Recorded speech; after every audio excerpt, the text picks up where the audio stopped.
खबर शामिल करते हैं खिपरों से। हमारे नुमाइंदा उबैदुल्ला खान की शराफत राजपूत का कातिल रफीक मल्ला आखिर गिरफ्तार हो ही गया। कानून से बालातर कोई नहीं, ये आज उमरकोट पुलिस ने साबित कर दिया। आज से 21 माह पहले उमरकोट शहर में बेगुनाह शराफत राजपूत को कत्ल करने वाले कातिल रफीक मल्ला को पुलिस ने गिरफ्तार कर लिया, जैसे आज उमरकोट पुलिस ने कोर्ट में पेश कर दिया। खराज तहसीन पेश करते हैं उमरकोट के सिंधी नौजवानों को जिन्होंने कातिल की गिरफ्तारी में अपना रोल अदा किया। जिलानी जमात के राब्ता कमेटी के कारकुनों की जिनकी कोशिश रंग ले आई। उमरकोट के नौजवान सिंधी भाइयों का जिन्होंने मजलूम का साथ दिया, कैंप कायम किया, पुलिस को मजबूर किया कि कातिल को गिरफ्तार करने में। हम उमरकोट के सब दोस्तों और भाइयों का शुक्रिया अदा करते हैं जिन्होंने कातिल को गिरफ्तार करने में मजलूम का साथ दिया। सिंध धरती अमन की धरती है, इसमें रहने वाले सब सिंधी भाई हैं।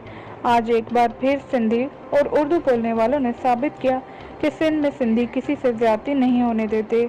मजलूम का साथ पूरी सिंध देता है। तफसीली रिपोर्ट देखिए हमारे नुमाइंदा उबैदुल्ला